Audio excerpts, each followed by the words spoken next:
hands-only CPR. Nationally supported by the WellPoint Foundation. Ooh, I like when you press that one.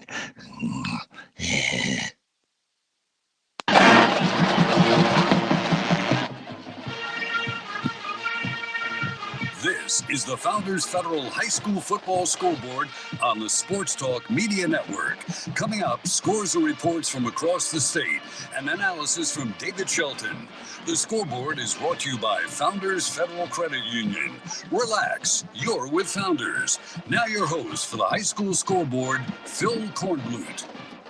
Good evening, everybody, and welcome back into the High School Football Scoreboard, brought to you by Founders Federal Credit Union here on Sports Talk Media Network. Phil Kornblut and Pat Daniel here at our Columbia studios, and David Shelton joining us from the Low Country. It's so good to have you back with us for another season of the High School Football Scoreboard, regardless of all the hoops we had to jump over to get to the high school football season right up until 6 or 6:30 tonight.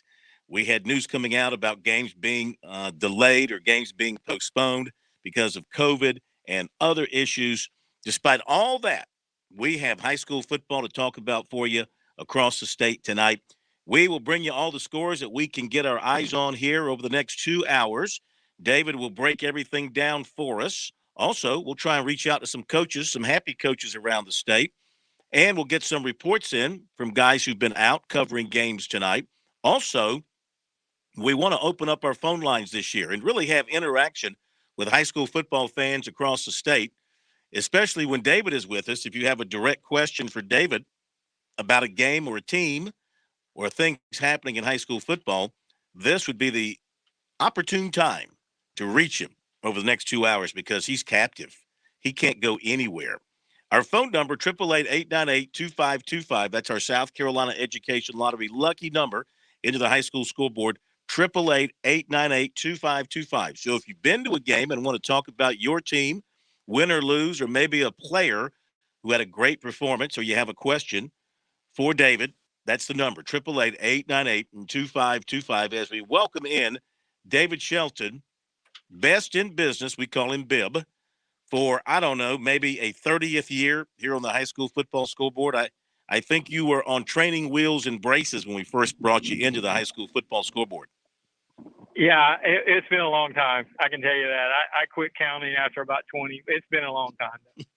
I do miss the days when you used to drive to Columbia from Charleston, do 2 hours with us after working all day, eyes beat red, and somehow managed to navigate back down I-26 to Somerville. And covered a game that Friday night. I would come up, cover a game, get over to the studio, do the show, then drive home, and then probably work for another hour after that. But, it is. I did have one accident over the course of those years during a rainstorm. Kind of lost my van a little bit. And, But other than that, I've been very lucky. Yes, and we're lucky to have you once again and so happy to have you with us. So a lot of things leading up to tonight's action, couple of games last night. We've got about 30 games that have been canceled, even teams that had games canceled because somebody else had COVID, rescheduled games, and that game got canceled. We saw a lot of double cancellations going on. I think in some case, at least one case, we might have had 3 cancellations. You're thinking about Chapin, Phil, where you had Chapin was originally supposed to play Irmo, then that was canceled. Then they were able to frantically get Keenan on the schedule. Then Keenan had to cancel. And then tonight they were finally supposed to play Airport. And then those two teams kind of mutually decided to just not play out of fear of what one player was symptomatic, but not yet COVID positive, but out of an abundance of caution. So that's 3 for Chapin. Yeah, that kind of night, David. Yeah, it's going to be that way the whole season. I mean, we're just going to have to – you talk about buckling up for a hard ride. It's going to be a hard ride through this season, not just for people like you and me that do this for a living, but for coaches, for players, administrators, school districts are going to start doing their own thing before long. And it's going to be every Friday we're going to have, well, this is the schedule we got, and it's not going to end up the one we have. Right. And we were joking here during sports talk that you might call up a buddy and say, hey, let's go to the football game. Sure. Who's playing? I don't know. Let's just go and see who shows up because things are changing by the moment. Yeah, it's not going to be an easy ride. I mean, this is not going to get. I mean, it's got to get a lot worse before it gets better, and we just have to navigate it. Everybody's going to have to navigate it. It is, as they say, the new norm. We thought last year was the new norm. Mm-hmm. Well, this one is going to be an even newer norm. And, of course, cross our fingers that this is the worst of things. Let's hope it doesn't get any worse. But we know during high school football season in recent years here in South Carolina, I mean, we've had one thing after another thrown at us. If it's not COVID, it's a hurricane. If it's not a hurricane, maybe it's, we haven't really had a whole lot of snow to deal with from that standpoint. But it seems like it's always something. Yeah, excessive heat with the new heat ball rules. I mean, I'll tell you, tonight, the game I was at, that game started at 7:30, and I don't know if anybody was checking the wet ball, but it was hot and humid. Mm-hmm. And, I mean, I didn't think they were going to start on time, to be honest with you. When I got out of the car, the temperature in my car said 93, and this was at 7 o'clock. And I was like, okay, they're probably going to start later. Well, they started and they played, but, man, there's a lot of sweaty people out there, including me. Yeah, in the stands, on the field, and standing on the sideline. Let me pass along a few final scores that we've got in, and then we'll talk about them in general. So, first of all, we have Dorman in the upstate playing Clover, and this one, I don't know if you're surprised, David, 3:28 to play in the ball game, and Clover at Dorman, and the Blue Eagles are leading 20-7. They have done a great job defensively. Dorman has just 176 yards on the night. Yeah, I am. That's a surprising statistic. I mean, Clover is going to be better on defense. They lost a lot of their best players on the offense, but you don't normally see a Dorman offense struggle to score and struggle to move the ball to that effect. All right, let's see. We have final scores in the Midlands.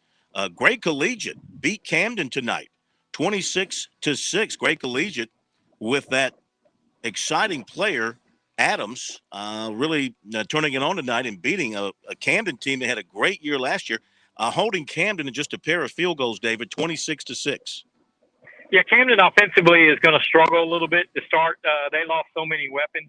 But I'm going to tell you what, this Great Collegiate team is, you talk about Abbeville in 2A. Well, Great Collegiate is right behind them. They are a state title contender, no question. How exciting is it? What I want to say, EZ Adams, but is that what it is? KZ. Yeah, exciting player. Oh yeah. He's going to Georgia State. He's only about 5'8", but about 175 pounds, and they line him up in the slot. They give him the ball on the toss. Really shifty, quick. I mean, really fast. I got to see him play last year when they played Oceanside down here, and he is exciting to watch. He's going to be a really good player at Georgia State. All right, we've got Bamberg Earhart defeating Edisto tonight. That final score 22-7. A game that I think has probably gone final by now. West Florence beat Lexington tonight, David. How about this one? West with a lot of points, Lexington 2, but the Knights have a little bit more. 42-33. Looks like that's probably the final. It was a minute left. West Florence 42, Lexington 33. Yeah, West Florence is going to be a good team. I mean, they're a legitimate team in 4A. They lost some guys on offense, but they got a few back, couple of receivers. They always run the football very well under Jody Jenrette. And it sounds like their offense had a pretty good night. Mm-hmm. Abbeville, you mentioned them in reference to comparing them to Gray Collegiate. Another typical Abbeville night, 46-0 over McCormick. Yeah, they're very good. I mean, they just reload every year. I know, Coach Nichols, if you get him on, he's going to be like, we're young, we got a long ways to go. Well, they're going to be good, and you can count on it. Come November, they'll be one of the teams we're talking about as the favorite to win the state title. All right. How about this one down in the PD tonight at the new South Florence Stadium? Like all those Florence teams got new stadiums, and South Florence big win over Bluffton, David, 49-7. Yeah, not a huge surprise. Bluffton is down. They're going to struggle this year. South Lawrence is probably going to try to get to 500, but they got a really good quarterback, Lenore Stellers. He's a junior committed to Virginia. Really exciting player. Somebody you won't be following him on recruiting if he's committed, but he's a really good player. All right, now we had a couple of games last night in the PD. Hannah Pamplico, 45, McBee 26, and Marion, which went to the state championship last year, had a great year, beat Carver's Bay 28-20. Any drop-off for the Swamp Foxes this year? We'll have to see. I mean, they're going to be good. They're going to be in that playoff contention hunt, but they did lose some good players. So, I think this was a good, solid win. Carver's Bay's a team that's kind of rebuilding, and any win at this point you'll take. But we'll see where they end up. I know them and Andrews will probably be competing in that Region 7 AA title. All right, let's see if we've got a funnel here on Dutch Fork. Well, I mean, they've got a minute to go up at Wren. Our first interstate score. It's Dutch Fork 70 and Wren 8. That surprises me. That is not Dutch Fork scoring 70 because they do that, but Wren, Jeff Tate at Wren was telling me at the coaches clinic that this offense is going to be as good, if not better, than the one they had in 2019 when they ran up all those high scores and won the state title. I think what that tells you is that Dutch Fork on defense is pretty darn good. And they got that running back, Jarvis Green. I bet he had a huge night. He's just an excellent running back. They may do it a little different than they have in the past, but everybody was wondering what their defense would be like with Pelham gone to White Knoll. Tom Knott's got to rebuild that defense, but they got some good players. And I mean, boy, that is an eye opener though. 70-8 is not what I expected. I mean, Wren's offenses are usually fantastic. I mean, they always have, and they got a new quarterback that you mentioned earlier, and but Dutch Fork, I mean, they play everything so well, and we'll see. I'll be interested to see which quarterback help pile up those numbers tonight because they've got two they're going with. Another story we're watching here in Columbia that's been reported. Some concern at the Westwood Ridgeview game. Play was stopped. Crowds fled the bleachers. There were reports of gunshots. Nothing has been confirmed based on the reporting and the tweeting that I am seeing. But that's not good. Hopefully it was not that. Hopefully it was something else causing the commotion, but whatever it was. Pat, you got more on that? Yeah, I've got an update here. And so it happened just as the third quarter was getting underway. They were about a minute into the third quarter with Ridgeview leading Westwood 26-6. It happened directly across from the press box. So they have a great video here. It was actually a fight that broke out in the in the stands. Somebody yelled out gun. Thankfully, there was no evidence of any gun actually being there. There were no shots fired. Again, very thankful. But they did temporarily pause the game. You did have a scary moment where people were running away. The game, of course, had to be temporarily paused, but it has either just now started or will be about to resume here shortly. So thankfully, no actual gunshots or anything like that, but there was a fight involved, which temporarily paused the game. Yeah. David, as if we don't have enough headaches going on, man, we gotta do something about crowd behavior at games too. I mean, the high school league preaches sportsmanship and all that kind of stuff among the players and the coaches. Man, the fans have got to show it as well and cut this crap out. Yeah, this is it's usually one stadium a night every Friday night where they have a disturbance. Thankfully, like Pat said, there was no guns involved. But I mean, can anybody just go watch a high school football game and not start a fight? I mean, I mean, wait till Saturday morning and meet at the Walmart parking lot. Have at it. Don't do it at a football game. Absolutely. Let's see. Late in the third quarter, Aner was leading Lakeview. Boy, high-scoring game there, 46-30. How about this final? Carolina Forest 70, West Brunswick of Charlotte, North Carolina, 41. You're listening to South Carolina's only statewide high school scoreboard show. Back in a moment. In Columbia, South Carolina, game days are our specialty. Whether you're watching the game from inside the stadium or from the big screen at your favorite local spot, the energy remains the same. Craft the perfect fall Saturday in a city where there is plenty of action on and off the field. From tubing and kayaking to Soda City to rooftop restaurants and plenty of barbecue. We're ready when you are. Plan your weekend at experiencecolumbiasc.com. Relax on and off the field with Founders Federal Credit Union. With services like Founders Online and the Founders app, you'll enjoy all the perks of a big bank with local personalized service. If you're looking for low rates, look to Founders. Not a member? Joining Founders Federal Credit Union is easy. Visit relaxjoinfounders.com or one of our more than 30 office locations to see if you qualify for membership. Services require credit evaluation. Terms and conditions apply. Founders Federal Credit Union is federally insured by NCUA. If you're going to kick off the playoffs, why not do it big? Green flag is up. Like Crown Jewel event big. Like 2 races for the price of 1 big. The NASCAR Camping World Truck Series and NASCAR Cup Series. 2 races, 1 epic Sunday. The playoffs begin at Darlington with the 72nd running of the Southern 500, September 4th through the 5th. Adult tickets start at $50, with kids starting at just $10. Get your tickets now at darlingtonraceway.com. South Carolina is just right. 1 weekend, 2 football games, unlimited mayonnaise. Get ready for the Duke's Mayo Classic doubleheader this Labor Day weekend. Georgia battles Clemson in one of the most anticipated Week 1 college football matchups of all time. And East Carolina takes on Appalachian State, where in-state bragging rights are on the line. 2 can't-miss games at Bank of America Stadium in Charlotte. Learn more about tickets and other events, including performances by Ingrid Andrews and Warwick McZee at DukesMayoClassic.com.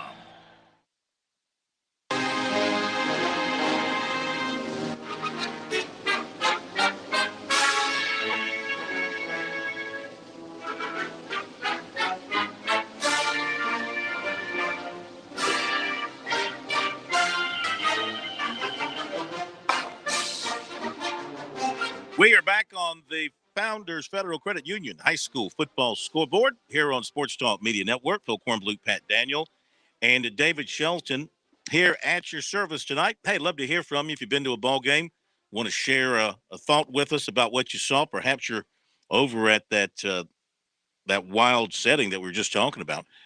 888-898-2525, South Carolina Education Lottery. Lucky number into the high school football scoreboard. Another final. North Florida Christian comes to Charleston and beats First Baptist 35-23. Not a lot of SCISA teams in action tonight across the state, are there, David? I could not find much on their schedule. No, normally, I was at a SCISA game while they played Bishop England, so it was half and half. But there were some postponements. I know there were some games in some 8-man games around the state. But I don't really know. I can't remember, who was playing what. All right, we got that one. And we also have Florence Christian with a 41-0 win over Northwood Academy in SCISA play. We do keep up with the SCISA action here on the high school scoreboard, so don't think that we are overlooking you folks in that category, because there's some really good football players coming out of the SCISA ranks here in South Carolina. Let's see what else we've got here that is new. We told you about Dutch Fork over Wren, 70-8. And how about going back to that Carolina Forest game, David, where they put up 70 points on Brunswick, gave up 41, but put 70 on the board. And who's the quarterback there this time around, and how potent is that offense? I'm not sure who the quarterback is. I know Luke Janik, the running back, is a big-time player, and I think sometimes they line him up at quarterback. They lost a lot of good weapons, but Janik is a player, and I'd almost bet that he had a huge game tonight. They're going to be pretty good. Now, West Brunswick is not what I would consider a great team, but it's a good win for Carolina Forest considering all the people they lost off last year's team. Absolutely. Gaffney has beaten Spartanburg 31-12. David, we'll dive into that in a moment. But Billy Baker is standing by, owner, publisher, editor of the High School Sports Report. He, too, with us for 30-plus years here on the High School Scoreboard, as he joins us from a game that he won't tell us where he's at or who he is with. So let's just go hot call out into the cold unknown to Billy Baker. Welcome in, Billy. Hey, Phil and David. Well, I started out on I-26 headed up to the Dillon game with Lake City and got a little bit up the road when Swift they called and said Lake City had COVID. Mm-hmm. So did a U-turn and went to a Andrew Jackson Academy has won their 69th game in 73 attempts, going an 11-man team tonight, but they're normally an 8-man team. They widened the field and won over Carlton Prep 28-0. I'll give you some quick stats, and I'll introduce you to Coach Chad Gleaton. There was a buzz in the air earlier this afternoon. There was a possibility that Andrew Jackson Academy could actually play Barnwell High School next Friday because Blackville Hill is out with COVID. Garrett, the coach at Barnwell, is an AJA graduate. But there was a decision made just a short while ago that Andrew Jackson Academy has about 22 players, and they have everything to lose by getting some kids hurt because this team has a state championship look about it. But that was a buzz in the air this afternoon that, hey, AJA might be at Barnwell. So I think both those teams are seeking new opponents for next Friday. And I'll let Chad tell you about who they may be playing next Friday because I think he might have found an opponent. Tonight, baseball prospect Bug Brunson, 6'2", 205, with 20 home runs in 3 seasons, a power hitter in baseball. Quarterback tonight had 9 rushes, 101 yards, and the first score of the game, 35-yard bootleg around the right end, and scored there. Jonathan Schaefer, the 505-pound deadlift, excellent bodybuilder, linebacker, rushed 5 times, 55 yards, and led the defense with 10 tackles. And he is a great form tackler, and hopefully we'll get some looks here soon from the colleges. Carson Cone was 4 for 20. Reese Donahue had a 80-yard pick six in the fourth quarter. Exciting play and gained 30 yards on 3 attempts. Maury Brandt rushed twice for 10 yards. And for Carlton Prep, although they were off the board, I thought their senior quarterback, Drew Murdaugh, played really well. But Chad Gleaton, in his coaching debut, 28-0, a team, as I said, has won 69 of their last 73 games and 3 state titles. He's live right now to talk to Phil and David from Earhart, South Carolina, the home of Mookie Wilson. Here is Chad Gleaton. All right. How you guys doing? Hey, Chad, how are you? Hoarse, tired, hot, sweaty, just like every other high school coach is tonight after a football game. But, how y'all doing? But feeling good to be on the field, right? Oh yeah. I feel for the teams and the kids that have put the work in and gone through the hot 2 days or if you can have 2 days anymore. It's a shame when things like this come up. They can't play. I mean, we're lucky and we feel thankful, we feel blessed, and proud of our kids. So you played 11-man tonight, correct? That's right. We petitioned SCISA earlier in the year to try to move to 11-man football, and through a decision, it was best for us to stay in 8-man. Well, we've got some really good players, and we wanted to see how they stood up, and so we scheduled a few things. We actually played in the Branchville Jamboree last week. We played Branchville High School and St. John's Academy out of Charleston, and it's been a good experience for our kids. I'm proud of them. We basically got 8 practices in, 7 practices in 11-man football. With the weather, and our conditioning showed it a little bit, but overall, I can't hardly complain. Defense shut them out. I mean, I'm a defensive coach. That's what we that's what we shoot for. That's what we say. If they don't score, we'll never lose. There you go. Well, congratulations. Great start on the season. Continued success. I'm sure we'll talk to you again, and thanks for joining us tonight on the Scoreboard. I appreciate it. Thank y'all. Good luck to everyone. Thank you very much. All right, David. Sounds like a typical high school football coach tonight coming off the field. Hot and sweaty, but you know what? They put in the work. They got the W, and that makes up for anything else that went on for them tonight. We'll be back. Got to hit a break here on the scoreboard. Be right back. Children who grow up in poverty are part of a destructive cycle. Childhood poverty creates adult poverty, creates childhood poverty, and on and on. And this is a relentless cycle. Worldwide, millions of children live in extreme poverty. At Child Fund International, we find this unacceptable. So we do all we can. In 25 countries, we are vigorously fighting poverty and improving the lives of over 11 million children and their families. Our programs support early childhood development and children's health and education. And we help strengthen the economic security of families. Childhood poverty creates adult poverty, creates childhood poverty. But at Child Fund International, we are committed to breaking this destructive cycle. Today's childhood poverty must not become tomorrow's. Learn more at childfund.org. The Point.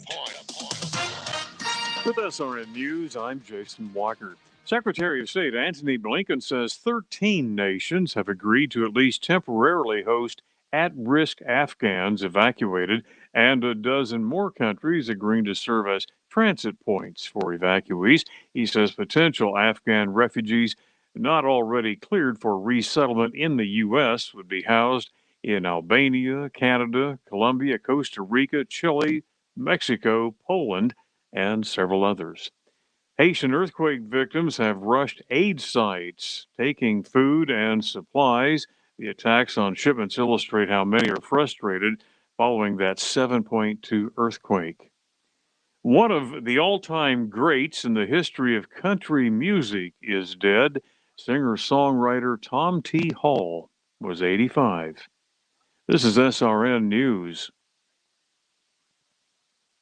You ever notice there's a lot of foundation repair companies in the Midlands? Well, I asked my guys at TerraTech about this. Seems like 80% of the homes end up with foundation issues in the Midlands. It's just the soil around here. So how do you pick the right foundation company if you think you're having an issue? I always start by thinking local. I mean, think local always. Your home is your biggest financial investment. You want someone who's been here a while and isn't going anywhere for a while. And that's TerraTech. They're family owned. They're AAA approved by the Better Business Bureau, and they are 100% local. They use the highest quality products, and they stand behind their work. And I'm not into scare tactics, no way. But goodness, this is your home. I mean, it's your castle. Walk around it. Take a look. If you see cracks in the foundation, just call TerraTech. They'll come out for free. No cost, no obligation. They'll tell you honestly if you have a problem or not. You can trust TerraTech to repair your home. You know I wouldn't say it if I didn't mean it. Online, it's TerraTechInc.com or call them 791-8888. That's 791-8888 or online at TerraTechInc.com.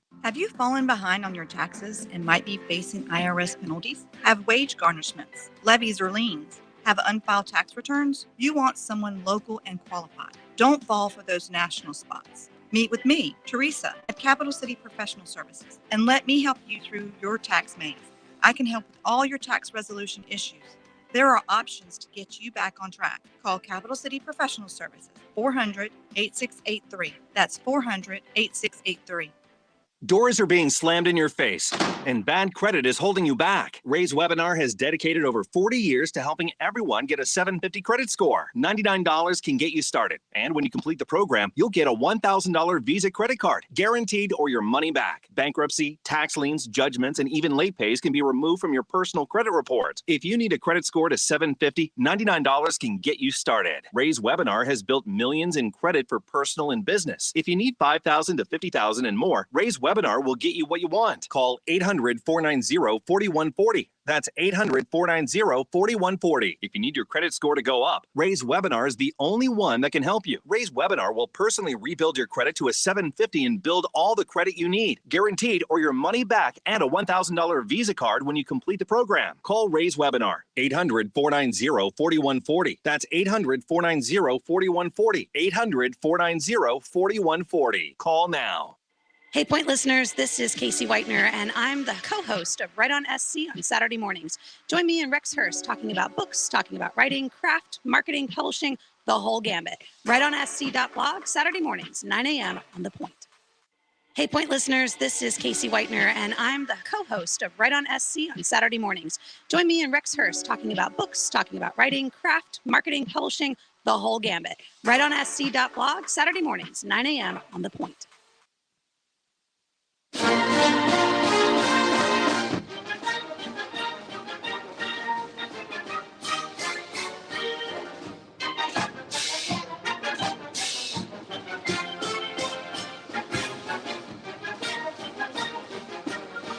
And it's the Founders Federal High School Football Scoreboard here on the Sports Talk Media Network. Welcome back in, everybody. Phil Kornblut, David Shelton, Pat, Daniel. More scores and reports in just a moment. Here's a little bit more on what happened in Columbia.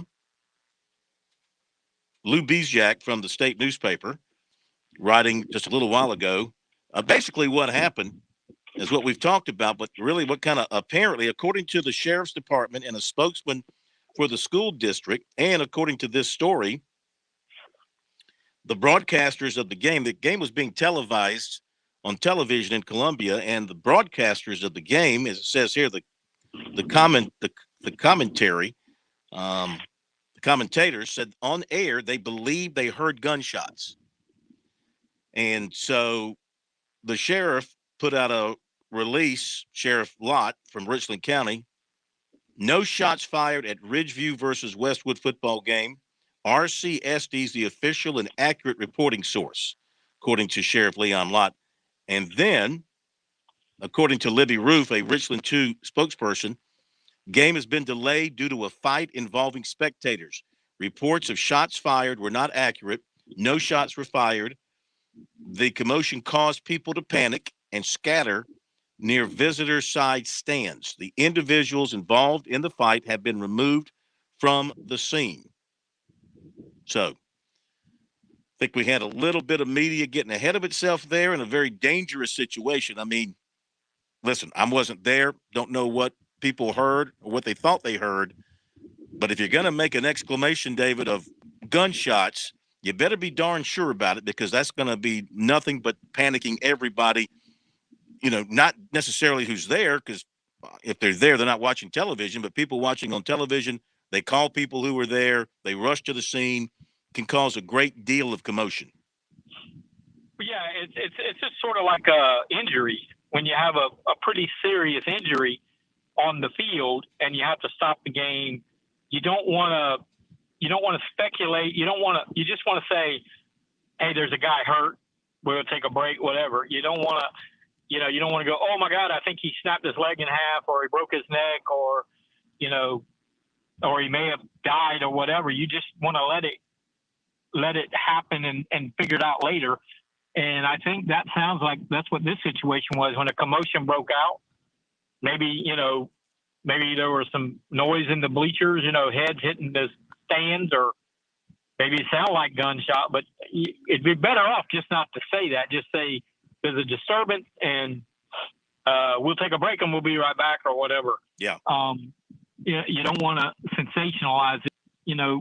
I mean, I don't even know who said it, and I'm not criticizing. I mean, maybe they heard something, but like you said, if you're going to say gunshot, you better be 100% sure. You better be sure that it was a gunshot. Yeah, well, you cannot say something like that unless you know for sure. Even if you suggest, you cause a problem. And again, as a reporter, as a broadcaster, as somebody in the media, you can't rush something like that. You can't try to be first on something that serious and dangerous unless you get some sort of verification from officials in charge of the game. I'm talking about police officials or somebody with the school district. I mean, what's the rush? Get it right before you throw everybody into a panic. You would agree with that? Oh, absolutely. Oh, most definitely. I mean, I've with crazy Twitter stuff, I've known stuff that other people might have heard, and I want to check it. I want to make sure. I don't worry about being the first one to do it. Now, sometimes I am first. I don't worry about that. That's not my mission. My mission is to make sure I get it right. I check it, and then some other media personalities may go out there with it and take credit for being first. And hey, good for you. I just want to make sure it was right. I don't want to be wrong. Well, something this serious and something that could cause a riot in the stands, Oh, or absolutely.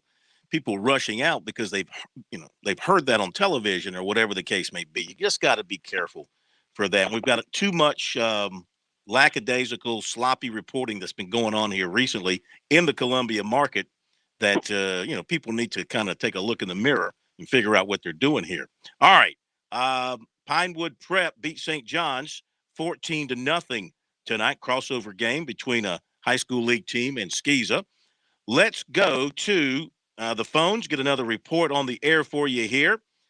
Coming in to join us with a report on the Woodruff game tonight. Garrett Mitchell joining us here on Sports Talk High School Football Scoreboard. Garrett, welcome in, and tell us about Woodruff tonight. Appreciate you joining us. Absolutely. Phil, David, appreciate you guys. Seems like it's been a long time since the end of last season, but we're happy to be back, and we were happy to be back in Woodruff tonight. As we kicked off the season, it was the traditional battle of 221 between the Wolverines and the Chesney Eagles. And a good start for the Woodruff Wolverines. They came away with a 41-28 victory over rival Chesney. How'd they do it?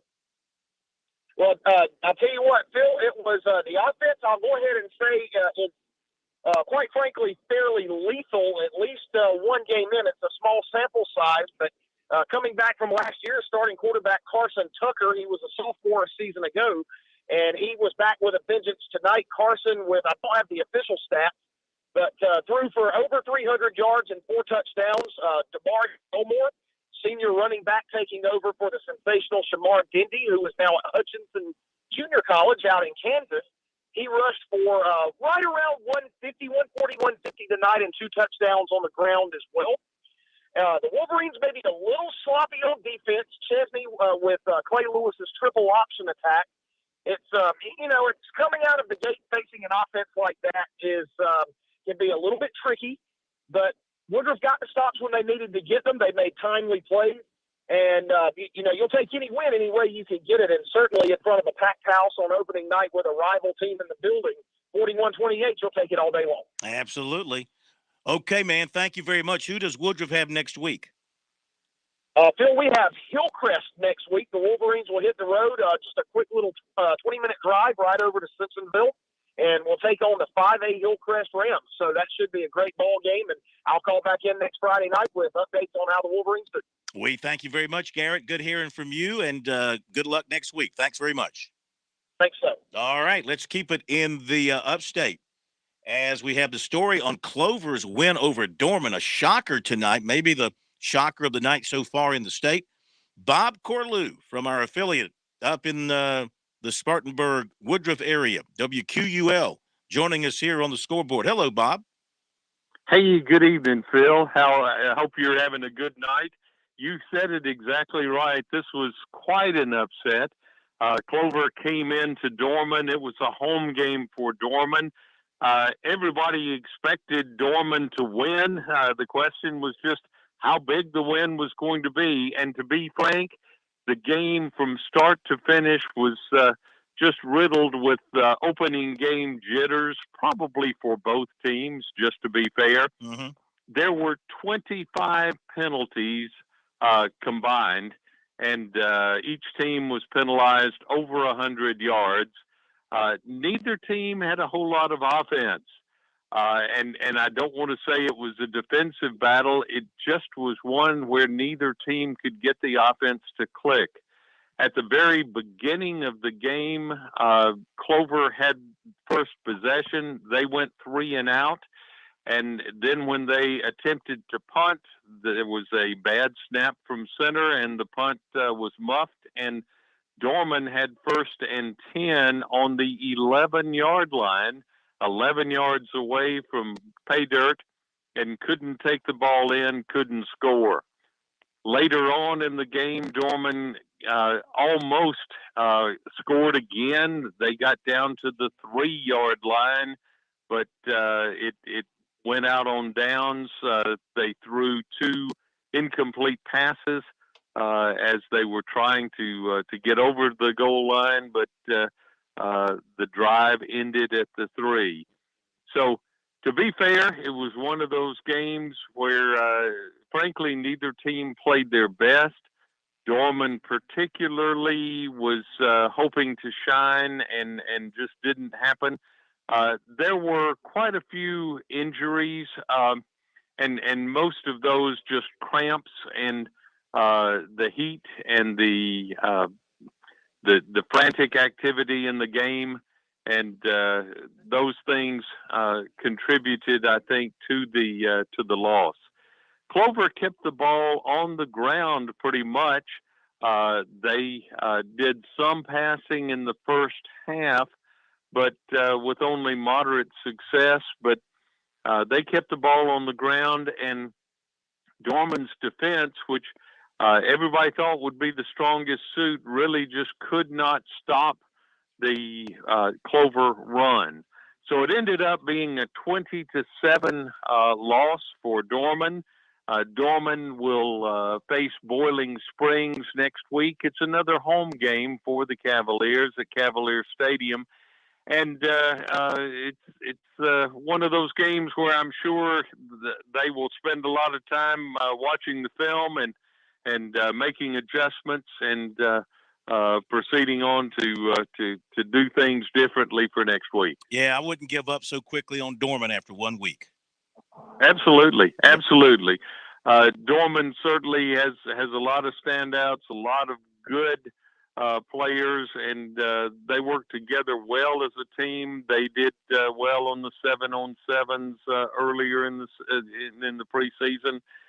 Just one of those off nights, and literally, I think it was just a opening night jitters. And Dorman certainly has a lot of potential, and Coach Gutschall, I believe he's in his 29th year of coaching this year, one of the winningest high school coaches in all of South Carolina. And yes, he's things will get better for the Cavaliers. All right, sir. But hey, I do want to say Brian Lane, certainly well coached squad. Brian is, of course, the coach over at Clover. He used to be at Woodruff, incidentally. Yep. And he did a super job. Do want to say too, Garrett Mitchell, that you were just talking with, Phil. He's also on staff with us over here. So we kind of got in right at the start, I guess.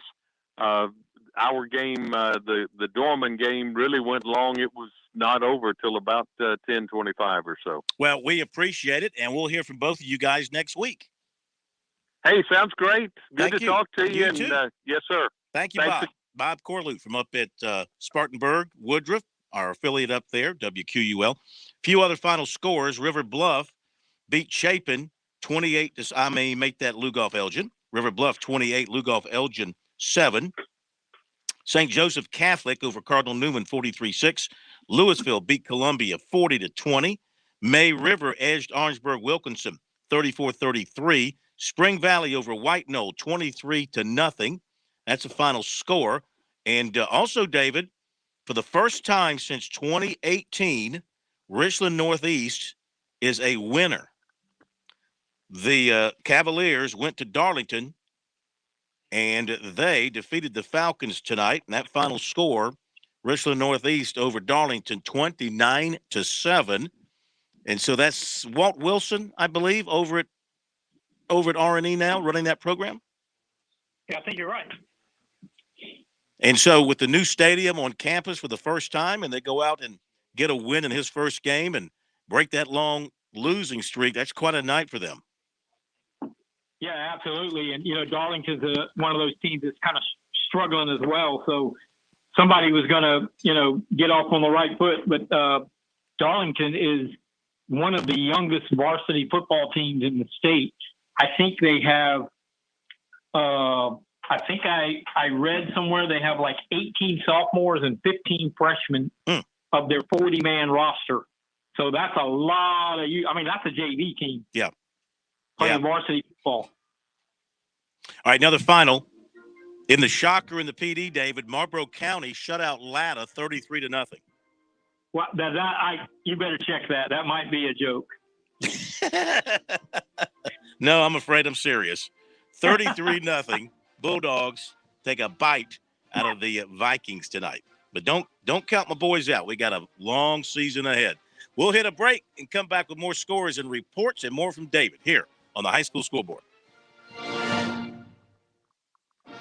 Hi, this is Phil Kornblut, and for me, high school football Friday nights in the Palmetto State are electric. Now, I want to know how all the teams in the state are doing. For that, I turn to scfootballstats.com. I've used scfootballstats.com for years as a resource, so I have all the scores and schedules right at my fingertips. And so can you. Never hunt for scores, standings, or rankings again. scfootballstats.com delivers weekly updates right to your inbox. Everything from your favorite teams, including Skeeza, all in one place. Fan subscriptions are just $25 for a full season of access. Head over to scfootballstats.com right now for a free trial. That's scfootballstats.com. Relax on and off the field with Founders Federal Credit Union. With services like Founders Online and the Founders app, you'll enjoy all the perks of a big bank with local personalized service. If you're looking for low rates, look to Founders. Not a member? Joining Founders Federal Credit Union is easy. Visit relaxjoinfounders.com or one of our more than 30 office locations to see if you qualify for membership. Services require credit evaluation. Terms and conditions apply. Founders Federal Credit Union is federally insured by NCUA. I learned that people are just looking for somebody to listen to them. You can't just start cutting somebody's hair and you're going to be quiet the whole time because you're not going to be in business long. The South Carolina Education Lottery has provided over $800 million to help students attend technical colleges across our state, investing in a new generation of entrepreneurs, just like James. Your passion is our purpose. We understand how important it is to have transportation you can rely on. So no matter what the road ahead brings, we'll be there, offering you and your family the support that's made Farm Bureau Insurance a trusted name for nearly 70 years. You deserve more. You deserve a promise. Learn more at scfbins.com. In Irma, call me, Alex Satterfield, at 803-749-9171.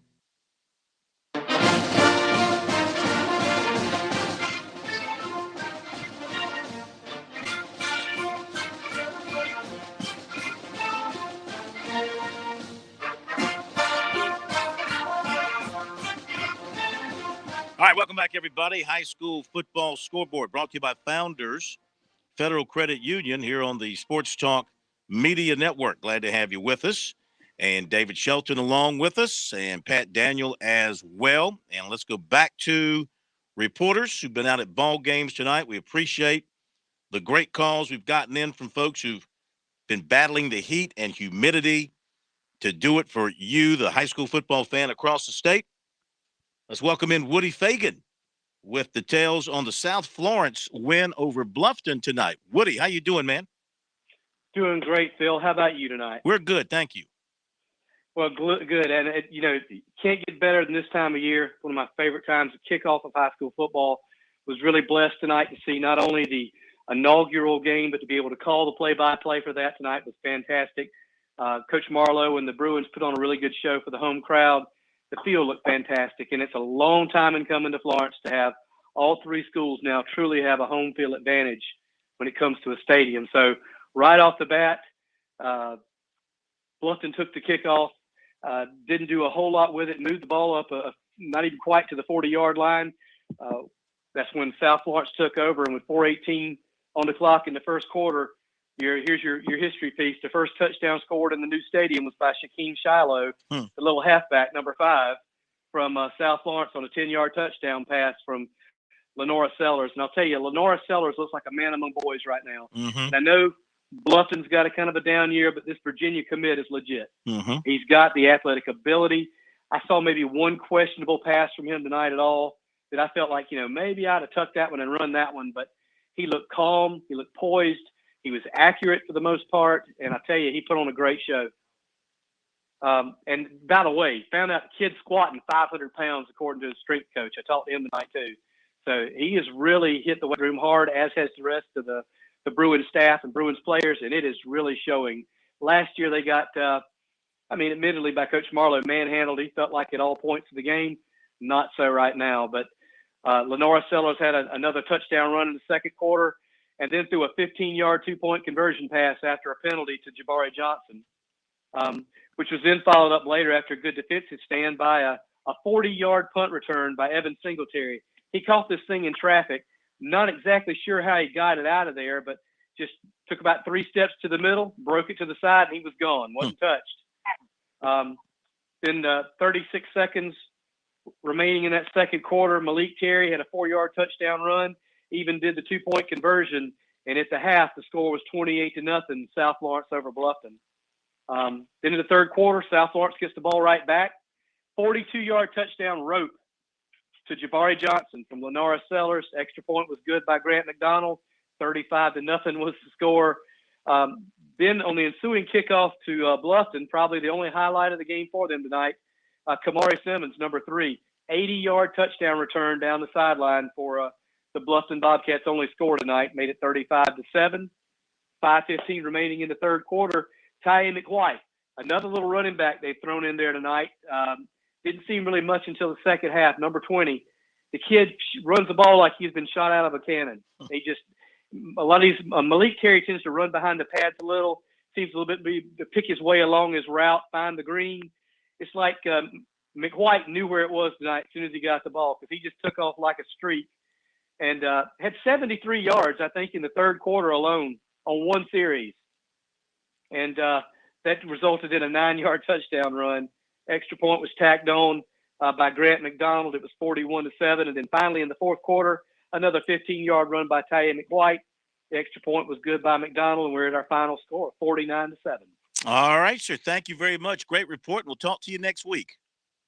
Thank you, Phil. Y'all have a blessed evening. You too, sir. Appreciate that very much. Let me update some scores from the upstate. Got several finals now coming in from the upstate. Seneca beat Blacksburg 55-14. Clinton over Pendleton 48-24. It was St. Joseph's over Cardinal Newman 43-6. How about this one, David? You know, this looked on paper like a great matchup. Turned out not to be. Burns 55, Greer 14.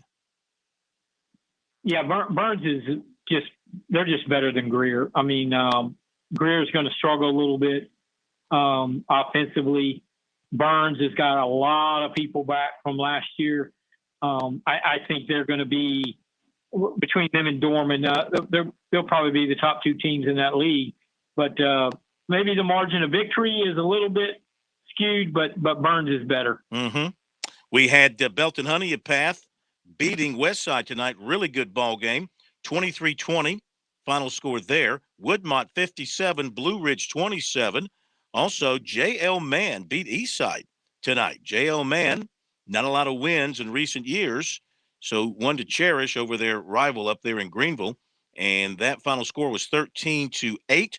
Gaffney beat Spartanburg 31-12 at Spartan High. Greenville over Rock Hill 31-28. That's a great win for Greenville, David. They got a loaded ball club. Yeah, Greenville's going to be in the hunt. I mean, you know, they were remember last year when they only took 2 teams from each region, they were a third-place team and didn't make the playoffs. And a lot of people felt like that team from Greenville last year was good enough to play for a state title. So they've got a little chip on their shoulder. I talked to some of their guys, and they definitely have a chip on their shoulder this year because they felt like they were good enough to play for it all last year. Yeah, a team that was really good last year, TL Hanna, looks like they're really good again this year, and so is Lawrence. Lawrence got a good team. 23-17, Hanna beats Lawrence, and that brings us up to date on the scores that we have in from the upstate. Anything else catch your attention there, David, from those scores I just went over? No, I was interested to see how Gaffney would play tonight against Spartanburg. I mean, they're the better team, but you know they're going to play Dutch Fork next week at home, and I wondered if they would. You know, a lot was made when that game was thrown together earlier this week. You know, a lot of talk about it, and there'll be a lot of talk about it over the coming week. But I just wondered if they would have their focus, and it appears like they did. Okay, certainly they did. We've got the top of the hour break here on the high school scoreboard, brought to you by Founders Federal Credit Union. Don't go away. We're coming back with a bunch more scores for you here on the high school football scoreboard. More commentary from David, and we got reporters standing by. We'll be back. Don't go away. Weekdays from 7 to 9 on The Point. It's Kev and Brian in the morning. The news, the traffic 4 times an hour, and your daily forecast. Topics to wake you up, topics to make you smile and laugh. Hope you'll join us. The Point. The Point. WQXL Columbia, W264DF. Grills, outdoor kitchens, fireplaces. Summer sizzle starts with Bart. This is 107. The Point.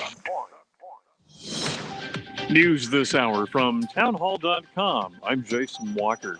Reports of targeted killings in areas overrun by the Taliban now fueling fears when they do return, they'll return Afghanistan to the repressive rule they had imposed when they were last in power. The reports come even as the Taliban urged imams to push a message of unity at Friday prayers. But Amnesty International says eyewitnesses in Ghazni province have recounted how the Taliban killed 9 ethnic Hazara men in a village in early July, shooting 6 while 3 were tortured to death. Hazaras are Shiite Muslims and have been persecuted by the Taliban in the past.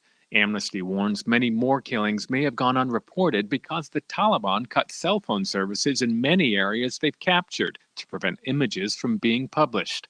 I'm Ben Thomas. Also at townhall.com, a union representing many train drivers at Germany's national railway operator calling for members to strike once again. The head of the GDL union says drivers of passenger trains will strike from early Monday morning to Wednesday morning. Freight train drivers will start their strike Saturday afternoon. It's the union's second round of walkouts in a bitter pay dispute with railway operator Deutsche Bahn. The union's demand include a 3.2% salary increase and a one-time coronavirus bonus of $700. That is correspondent Jeremy House reporting. Country music singer-songwriter Tom T. Hall, who composed and sang about life's simple joys, has died. Throughout his career, he had numerous #1 songs and countless songs for other performers. His hits included I Love, Country Is, Old Dogs, Children, and Watermelon Wine. And the year Clayton Delaney died, Tom T. Hall was 85. More on these stories at townhall.com. The United States has killed Osama bin Laden.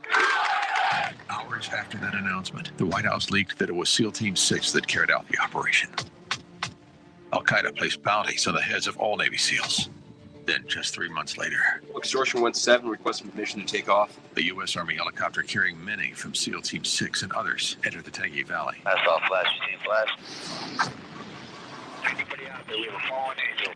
Fallen angel, roger. Extortion 1-7, the provocative new film telling the story of the largest loss of life in U.S. Special Forces history, now playing on SalemNow.com. Questions quickly arise. Why did it take 17 minutes to fly a 10-minute mission? Was there a black box on board? Every American should be taught about what happened in Extortion 17. What really happened to SEAL Team 6 that dreadful night? Fallen Angel, Extortion 1-7, the story most Americans don't know. Watch exclusively at SalemNow.com. Help is on the way for dairy farmers. For those who got a lower price for their dairy products because of pandemic-related market abnormalities, the Department of Agriculture will provide about $350 million in assistance payments for eligible farmers. Family dairy farmers have been battered by the pandemic, trade issues, and unpredictable weather. USDA says qualified dairy farmers will get payments for 80% of the revenue difference per month based on an annual production of up to 5 million pounds of milk marketed and on fluid milk sales from July through December 2020. John Scott reporting. World Health Organization issuing a call for experts to join a new group it's forming in part to address the agency's attempts to investigate how the pandemic started. UN Health Agency says the new group would provide the WHO with an independent analysis of the work being done to date. Breaking news and analysis at townhall.com.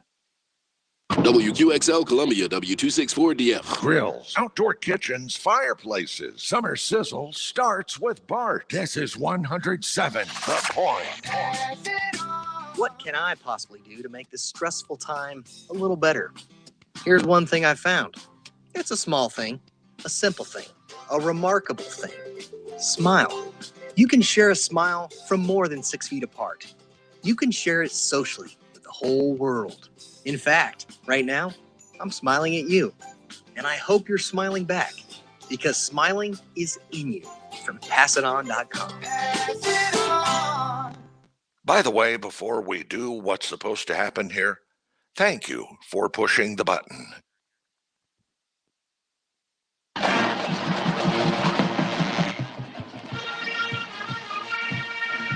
This is the Founders Federal High School Football Scoreboard on the Sports Talk Media Network. Coming up, scores and reports from across the state and analysis from David Shelton.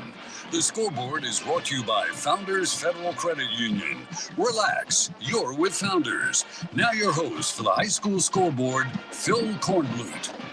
Welcome back, everybody. Hour number 2 of the Founders Federal Credit Union High School Football Scoreboard here on Sports Talk Media Network. Boy, what a wild and woolly first hour we had. First hour of the entire season.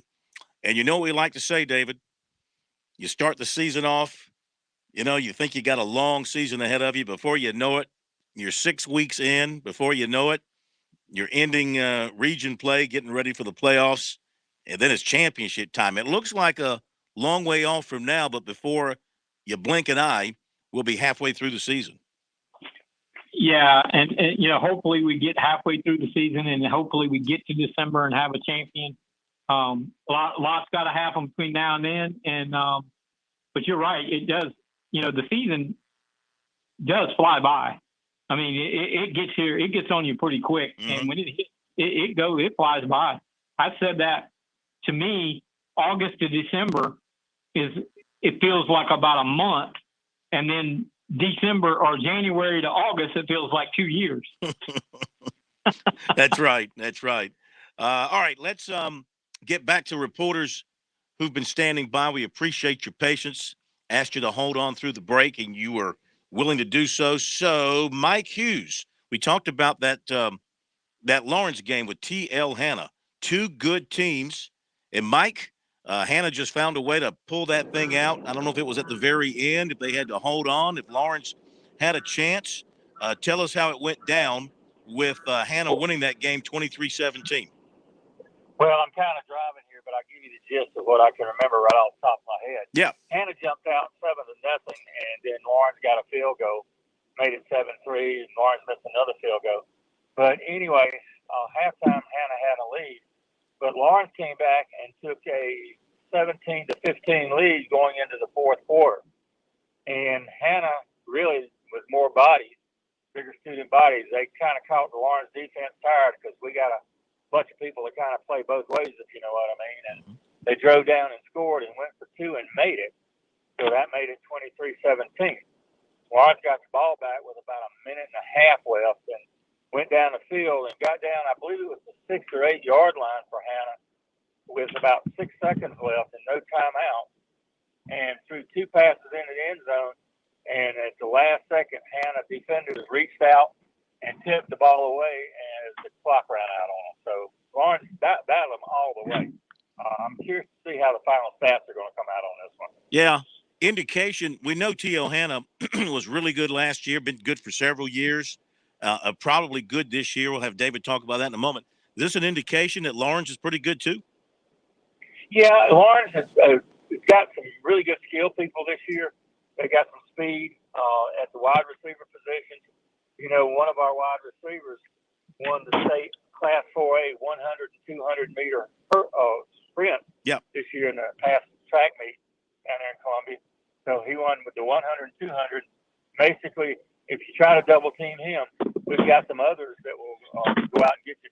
That was Jaden McGowan. But we've got another wide receiver, as Coach Smith said in the pregame interviews. He doesn't look real flashy, but all he does is go out there and catch touchdowns, and he had another one tonight, and that would be Cason Elledge. So, we're all sitting them pretty good, and it's just one of those things. Hanna made one more play than we did. Yeah, it happens. Who you got next week? We got Clinton, and Clinton won tonight, and, of course, that's the Cross County rival between the Red Devils and the Raiders, so it's going to be at Lawrence, and we're expecting a full house to be able to pay some bills with that gate. Okay, Mike. Thank you so much. Have a great weekend. Talk to you next week. All right. Thank you, sir. All right. Mike Hughes from our affiliate up in Lawrence, WLBG. David, TL Hanna, been good now going on several years. Any drop-off up there? Are they really good again? Yeah, they're going to be one of the teams in 5A that we'll be keeping an eye on. They're very solid. Their quarterback transferred, and so they got a new quarterback, but that offense is just plug and play. They just find a good option guy. They got good running backs. They normally are very good defensively. Lawrence is a team with some speed from what I've heard, and they'll give some people some problems, but probably just not enough defensively to stop that option offense that Hannah runs.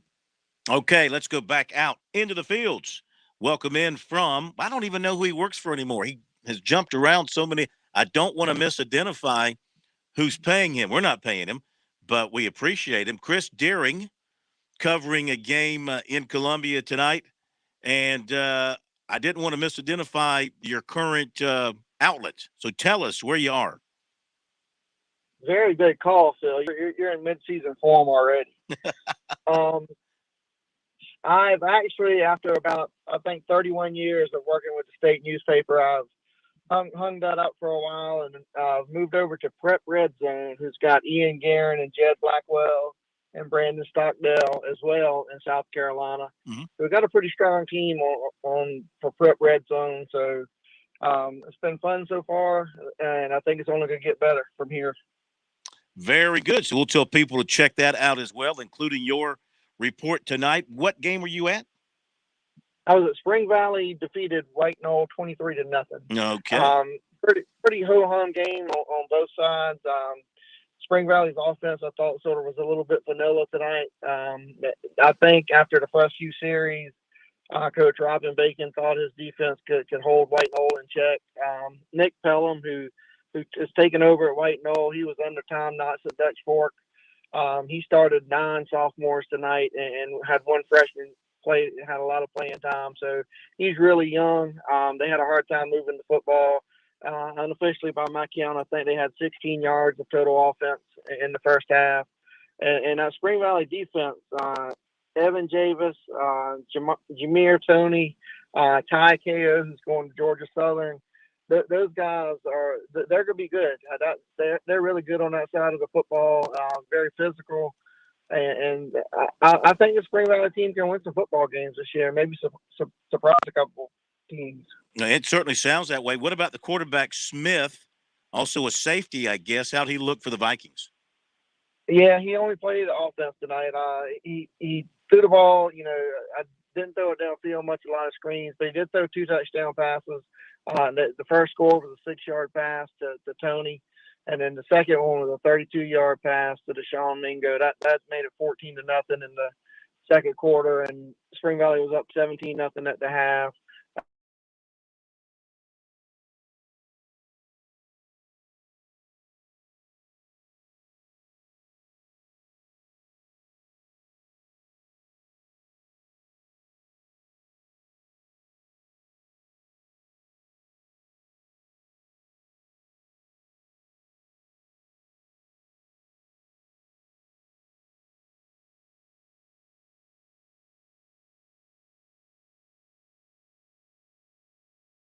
You know what? It is opening night. You're going to have your little gremlins in your system. Just like in that Dorman Clover game, they had 25 penalties. Now I think it's popping back up. It looks like it's popping back up. Hello, folks watching us on the stream. We're back. I don't know if you got the phone calls back, or have we lost them? Still with you. Oh, okay. Way to hang in there. Yeah, we apparently had some sort of internet glitch here. Call it a fumble at the 2-yard line going in. So go ahead. I think you were talking about DQ Smith. I'd ask you about him, and he played strictly offense tonight. Yeah, I guess you didn't hear much of what I said. He threw for 2 touchdown passes. He started things off with a 6-yard pass to Jameer Tony out of the backfield, and then he hit the Deshaun Mingo on a 32-yard pass. That made it 14-0 early. Spring Valley led 17-0 at the half, and then DQ sort of sealed things early in the fourth quarter with a 52-yard touchdown run. but he didn't run it that much. I think they wanted to keep him, safe. Not a lot of hits tonight. The defense for White Knoll, they played well. I mean, they were on the field a long time, and only to give up 24 points, that's a pretty good outing for such a young team. I know Coach Pelham afterwards, he thinks his team learned a lot tonight. And, for a first-year coach and a young team, that means a lot. So hopefully he can get things turned around over there at White Knoll, too. Absolutely. One last thing, we'll let you go. From being around Spring Valley and DQ Smith, is he still kind of sticking with his plans of wanting to play quarterback in college at the next level and basically passing on anybody that wants him to play safety? Yeah, I believe so. I think he has a chance to play quarterback at the next level. Again, he didn't throw the ball much downfield tonight. It was a lot of stuff, screens and in the flat. But I do think he's got a chance to play quarterback on the next level. Now, I have not heard if he's just not interested in schools offering him as a safety. But definitely he's got the frame to play safety. Looking at it, I talked to him after the game for a little while. I don't know. Next time I go over there, I'll definitely ask him if he was open to that. I'm not sure right now. Okay, man. Hey, thank you, Chris. Congrats on the new gig, and keep in touch. Look for you next week. Yes, sir. Thank you. Thank you very much. Chris Deering, who's been covering high school football in the Midlands for, 30 some odd years. We appreciate that. David, the Smith kid, you think he's a pure quarterback? And who do you see as the potential Shrine Bowl quarterbacks in the state?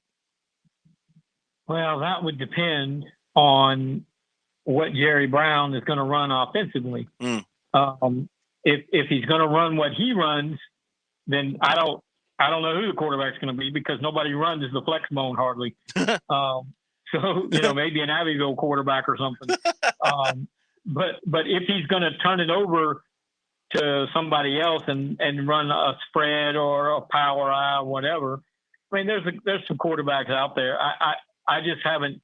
In fact, I'll probably talk to Coach Brown in the next week and try to get his idea of what they want to do, because, like I said, if they're going to run the flex bone that he runs, Hannah runs an option, Kane Bay runs that flex bone, Abbeville runs the A bone, which is a version of the flex bone. So I don't know what we're going to do about quarterback. I mean, there's some good quarterbacks that can throw the ball. Smith is one of them. But you got to find out what they're going to run. Mm-hmm. All right. It's the high school football scoreboard, brought to you by Founders Federal Credit Union here on the Sports Talk Media Network. If you'd like to join us now, we've cleared the board, and we'll wait for some more reports to come in. But in the meantime, if you've been to a ball game or you have a question about games tonight, you can share a score with us. You have a question for David Shelton, you can ring us up. 888-898-2525 is our phone number. Got a break coming up here, and we'll be back in just a moment.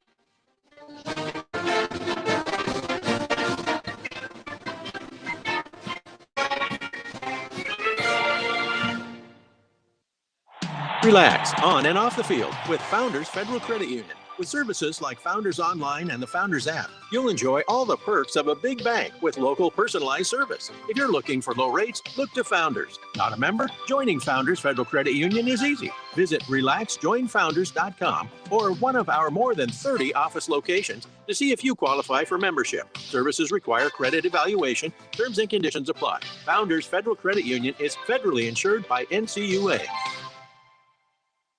In Columbia, South Carolina, game days are our specialty. Whether you're watching the game from inside the stadium or from the big screen at your favorite local spot, the energy remains the same. Craft the perfect fall Saturday in a city where there is plenty of action on and off the field. From tubing and kayaking to Soda City to rooftop restaurants and plenty barbecue. We're ready when you are. Plan your weekend at experiencecolumbiasc.com. The future of golf is waiting for you at the Players Club. Rain, shine, or after dark, you can enjoy the game of golf anytime at Columbia's Indoor Country Club. The Players Club delivers the most realistic golf experience and offers more than 90 championship courses. Play or practice with the same state-of-the-art full-swing simulators used by Tiger Woods and Jordan Spieth. Visit maincoursesc.com to book a bay and become a player today at the Players Club, part of the Main Course, 1626 Main Street in Columbia. Every day, you make choices that protect your family. At Farm Bureau Insurance, we're here to help make some of those choices easier. Your local Farm Bureau insurance agent is on hand to provide the reassurance and protection you need. Call today for your free no-obligation review for auto, home, and life insurance that's custom tailored just for you. Call Buddy Bridges in Lawrence County at 864-923-2174, covering Lawrence, Clinton, Joanna, and the shores of Lake Greenwood. South Carolina Farm Bureau Mutual Insurance Company, Southern Farm Bureau Casualty Insurance Company, Southern Farm Bureau Life Insurance Company, Jackson, Mississippi.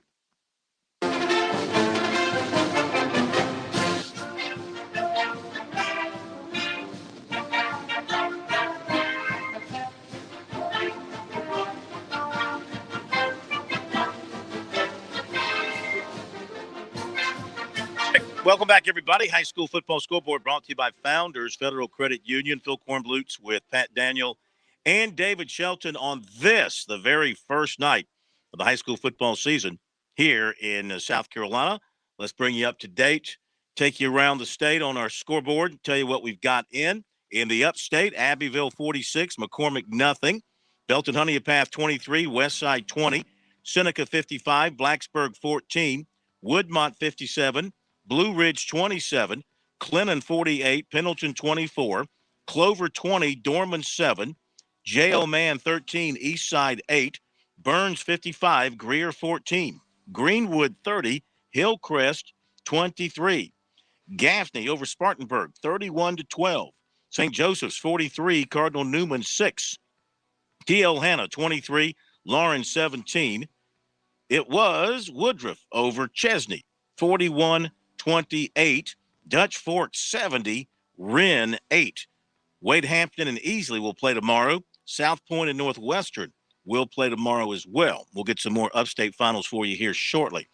Round the Midlands, you've got Gray Collegiate 26, Camden 6, Bamberg Earhart 22, Edisto 7, Louisville 40, Columbia 20, West Florence 42, Lexington 33, River Bluff 28, Lugoff Elgin 7, Spring Valley 23, White Knoll nothing, Wade Hampton of Hampton 24, C.A. Johnson 14, Barnwell 35, Williston Elko nothing.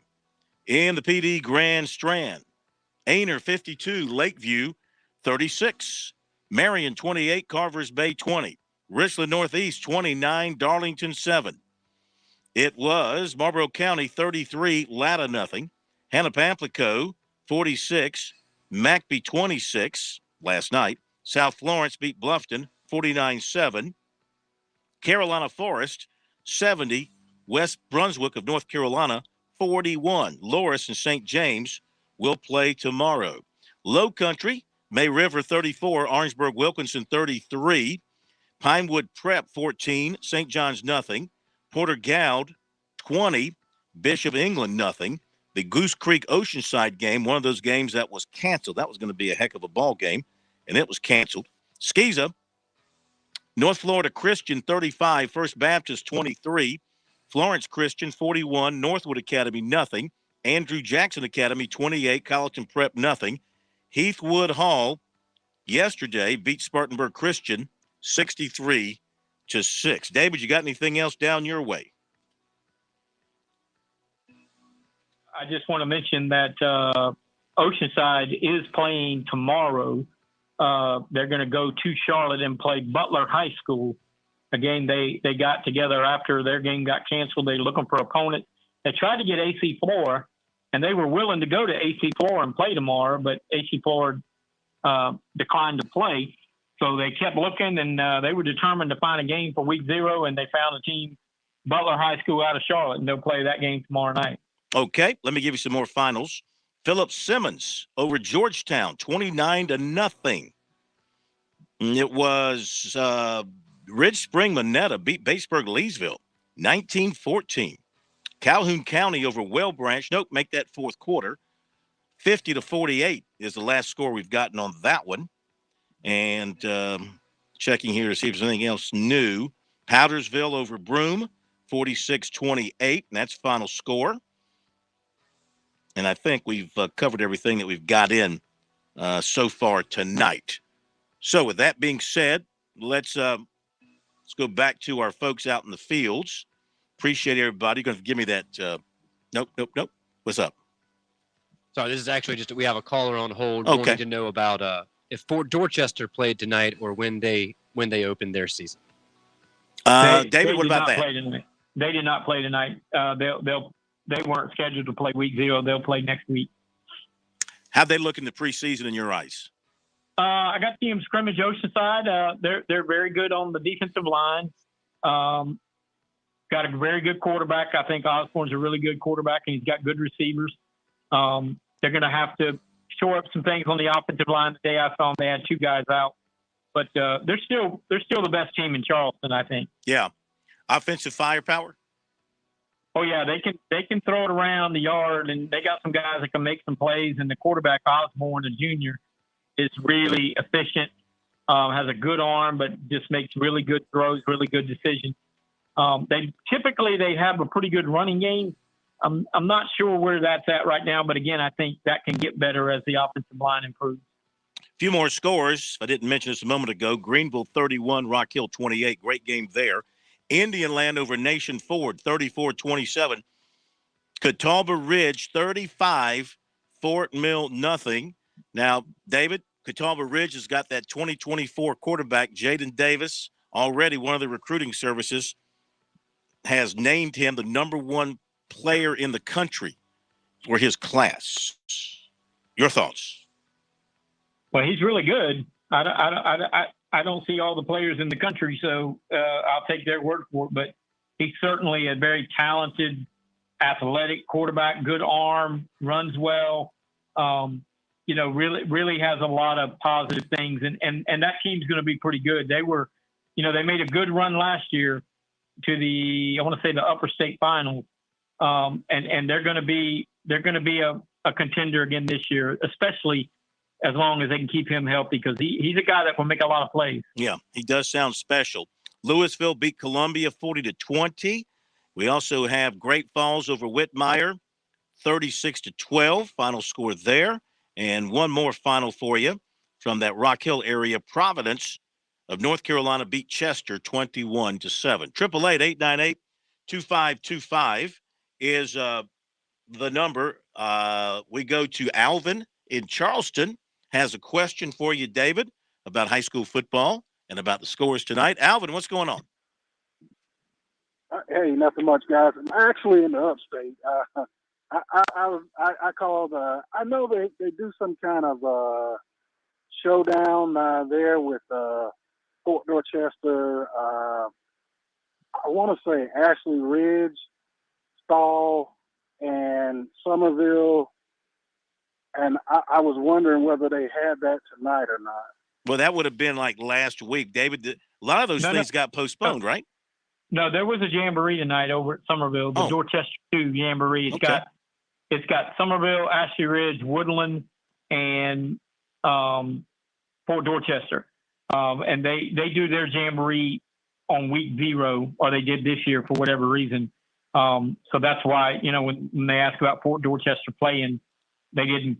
I mean, actually they played, but they didn't play a real game tonight. It was just a scrimmage. Gotcha. Did not know that. Gotcha. Okay. Yeah, I was wondering about that one, but I actually attended the Spartan High Gaffney game tonight. Oh, tell us about it. Well, it was Gaffney controlled it from the beginning. Of course, Spartanburg, Raheem Jeter didn't play tonight, but they had a capable backup that played. He looked pretty good, but Gaffney was just too fast on defense. Spartan High would make a couple of good plays here and there, but would get down in the red zone. But then when Gaffney had to stop them, they stopped them. Gaffney offensively got the quarterback that transferred in from Blue Ridge, I believe it was. Yep. And he looked fairly decent against Spartan High. Spartan High is going to have issues in the secondary. They're very short. I'm not to pick on short people, but their challenge there, and that was some of the problem tonight. You know, they just couldn't defensively stop what Gaffney did. When Gaffney decided to buckle down and kind of get a little bit of space between them on the scoreboard, they did it, you know, with very little resistance. All right, listen, we thank you for that. Appreciate the phone call. Keep in touch. We got to hit a break. Local break, high school scoreboard. Top 10 things you can do if you think you might have coronavirus or COVID-19. 1, stay home. 2, monitor your symptoms carefully. If they worsen, call your healthcare provider. 3, rest and stay hydrated. 4, if you have a medical appointment, call ahead and let them know you may have COVID-19. 5, if your symptoms are severe, call 911. 6, cover your cough and sneezes. 7, wash your hands often. 8, stay away from others in your home. Use a separate bathroom. 9, avoid sharing personal items. And 10, clean all surfaces that are touched often. For more information on COVID-19, visit cdc.gov/COVID-19. Let's take care of ourselves and each other. The Point. With SRN News, I'm Jason Walker. Taliban websites that delivered the terrorist official messages in 5 different languages abruptly have gone offline. They had been shielded by Cloudflare, a San Francisco-based content delivery network and denial of service protection provider. It's also reported the encrypted messaging service WhatsApp removed a number of Taliban groups. That follows the earlier banning of Taliban accounts by Facebook. Secretary of State Antony Blinken, meanwhile, says 13 countries have agreed to at least temporarily host at-risk Afghans, and a dozen more countries have agreed to serve as transit points for evacuees. On Wall Street Friday, Dow Industrial's up 226 points. This is SRN News. I'm home. Is the AC turned on? It's hot. I've got bad news. What? Our AC died. You're kidding me. No, but there's a bright side. Our contractor says Dominion Energy offers rebates up to $500 if we upgrade to Energy Star qualified equipment. That's nice, but almost sounds too good to be true. No, I checked it out. See for yourself at DominionEnergySC.com. Where? DominionEnergySC.com. Certain restrictions apply. Have you walked around your own home lately? I mean, it is your most valuable financial asset. Have you spotted any cracks in the home's foundation? Now, if you have, don't panic. You call TerraTech instead. Why am I so comfy recommending TerraTech? Well, they check off all the boxes that matter to me. First, they're local. They're family-owned in the Midlands for more than 38 years. More than 10,000 homeowners, just like you and just like me, have trusted TerraTech to restore their homes. TerraTech combines their collective experience of over 150 years of professional service in the foundation repair industry, along with utilizing state-of-the-art products and solutions. TerraTech fixes foundations. They also repair or build retaining walls. They install French drains, and they offer free inspections and repair quotes. They stand by their work, and they can be trusted with protecting your home. And hey, if you don't want to take my word for it, they're also A+ rated by the Better Business Bureau. Find them online, TerraTechInc.com, or call TerraTech 791-8888. Have you fallen behind on your taxes and might be facing IRS penalties? Have wage garnishments, levies, or liens? Have unfiled tax returns? You want someone local and qualified. Don't fall for those national spots. Meet with me, Teresa, at Capital City Professional Services, and let me help you through your tax maze. I can help with all your tax resolution issues. There are options to get you back on track. Call Capital City Professional Services, 400-8683. That's 400-8683. If you're drowning in IRS debt, please get ready to take down this number to take advantage of the new IRS tax forgiveness programs. The IRS has recently hired private debt collection agencies to start collecting your outstanding taxes. Prior to calling Superior Tax Relief, I owed the IRS $33,000, and my wages had just been garnished. Superior Tax Relief put a stop to the garnishment and was able to resolve my tax problem. I walked away owing close to nothing. I would highly recommend Superior Tax Relief. They saved my life. We can protect you from the added fees and negotiate your tax liability. Superior Tax Relief can set you free from your tax issues. Call Superior Tax Relief to find out how you can qualify for the Fresh Start program that's now available. Don't hesitate. Call today, 800-898-7771. That's 800-898-7771. The consultation is free. The information is free. This call could save you thousands. 800-898-7771. That's 800-898-7771. 800-898-7771.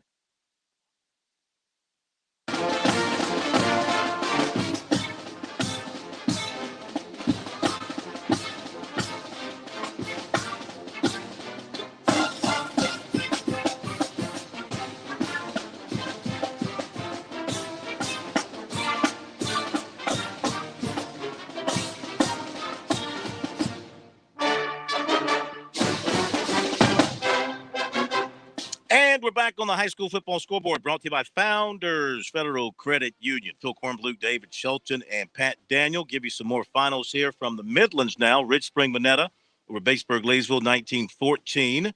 River Bluff over Lugoff Elgin, 28-7. That Ridgeview Westwood game has gone final. Ridgewood wins it, 40-20. It was also tonight. Looking for some scores that we have not given you. Wagner Sally beat Pillion 38-18. Saluda defeats Strom Thurmond 52-20. North Central, the principal, I guess from North Central called us. The principal from North Central called in. Thank you very much. I get very nervous when the principal's on the phone. Brings back bad memories, David. The principal of North Central called in to tell us that North Central won its game tonight over Lee Central, And 19-6. And that was Principal David Branham. He was calling us, didn't want to come on the air, but thank you, Principal, for giving us that update. Yeah, he said he doesn't know anything about football, and he had the gate receipts from the game, and I guess he was taking them to the bank, David. That's the job I want. Carrying the gate receipts.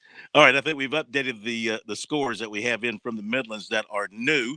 One of the, we love to talk to happy coaches on Friday nights because those are the ones that have won ball games. So we welcome in a very happy Dan Jones from Gaffney. Of course, anytime Gaffney and Spartanburg get together, doesn't matter the time, the year, no matter what, it's always big. So they open up the season with one another tonight.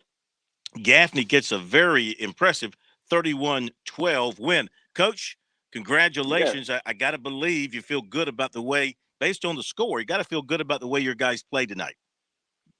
Well, we've certainly first game of the year made some mistakes, but we had, anytime you go to a rival and it's first game of the year and it's week 0, you know you're going to make some mistakes, but anytime you get a victory, that's the purpose of going on the field and practicing, and we were able to do that tonight. You're a new quarterback transferred in. What kind of night did he have for you? What does he do for your offense? Well, he certainly gives us an opportunity to move the ball through the air, but tonight was a running night, to be honest with you. Grayson had a good evening, and we had one touchdown throw and a couple of others that helped us move the chains, but we also had 2 good running backs that ran the ball really well tonight. Tyler Smith and Ken Littlejohn both had over 100 yards rushing, so we kind of did what they were giving us and were able to move the ball on the ground. What about defensively? Does this look like a pretty good unit you got based on what they did tonight?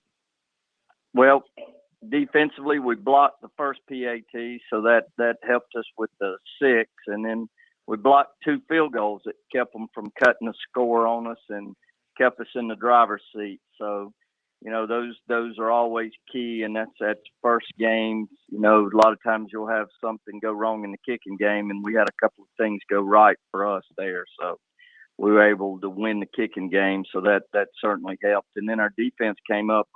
We had offensively when they did a great job, and we went 3 and out the first 3 times we had the ball in the second half, but our defense came up with 2 big stops, and then with the interception on one of them, and then they later on got another interception. So those guys played a heck of a game also. I'm going to turn it over to David Shelton for a couple of minutes to ask you some questions. David, go ahead.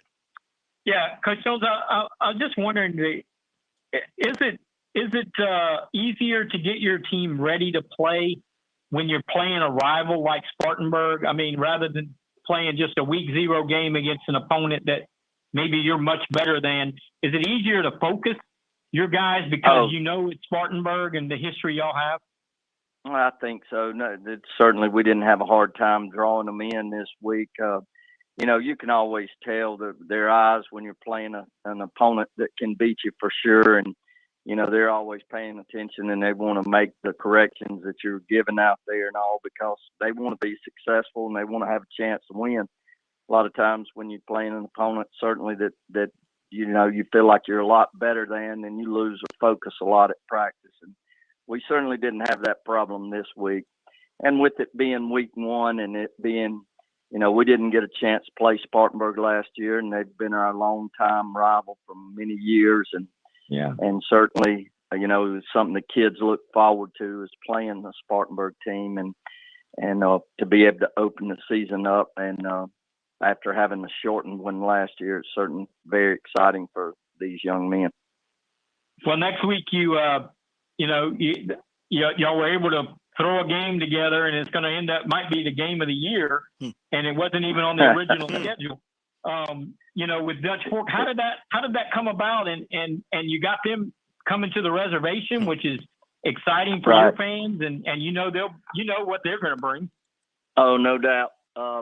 Well, first off, Union's certainly one of our rivals too, 30 miles down the road, and they lost their week 0 matchup, and when they lost that, I kind of figured there might be a chance that they wouldn't be able to play week 1. So I called their athletic director, and he said they were going to practice today, and I think that was this past Tuesday, and he said he'd call me back and let me know what the coach said. And they had a couple more, I believe, that got COVID, and it just got to where they couldn't really field a team, to be honest with you. And so they said they were going to call it, and when they did, Dutch Fork, I think, was already talking with someone, and our AD, being from the Florence area, was already talking with someone. So after both of those canceled, we just kind of found each other, and, it is a good matchup early in the year, of course, and it's certainly a tough matchup. I kind of told my AD, we start off with Spartanburg, and then we play Dutch Fork, and then we play Rock Hill, then we play Mallard Creek, and then we play Burns. I mean, we needed a tough team in there, You must have an ironclad contract up there with Gaffney. Oh yeah, and then we get an open week. We don't need one. We get an open week, and then you play Boiling Springs and Dorman. So what the heck? Might as well throw the Panthers in there. But it is what it is. And I promise you this, our fans will be excited about it, and it'll be an atmosphere that these kids haven't seen in a while, especially, since they had COVID last year and didn't really have a full season or full stands. And so it's going to be exciting. Dutch Fork won tonight. I think it's we have Lou Bezjak coming up in a moment. He can confirm. I think that's 51 in a row for Dutch Fork, Coach. Yeah. 51 in a row. I mean, how big, how much your guys, once you told them this was going to happen, I know you were focused on Spartanburg, so now they can think about Dutch Fork, the opportunity to snap a 51-game winning streak. No, that'd be something, and to do it in Gaffney would be even better. But it's a chore. There's no doubt about it. We got to see them against Spartanburg, and they got great tailbacks, and not just one, they got 2. And, they got big defense and offensive linemen. They're a good football team, no doubt about it. And they got some Division I players. So, I told our kids, you want to get looked at, all you got to do is do well against an opponent like Dutch Fork, because they'll be watching those films for sure. No doubt. Hey, we thank you. I know it's going to feel like a state championship week around your place there with this game coming up. So good luck. Appreciate you being on with us, and we'll see if you're happy next week, we'll give you a call. Yeah, if you calling me, then it's been a good week. Okay. Thank you, Dan. All right. Appreciate you. Thank you. All righty. Gaffney coach Dan Jones. We got Lou coming up in a second, David, but my goodness, what do you think of that matchup next week? Oh boy, I'd love to be there. I know that. Just the atmosphere. I haven't been to Gaffney in a number of years. Well, I haven't been to the new stadium. I remember the old one and covering them in the playoffs and stuff. The place was absolutely bonkers.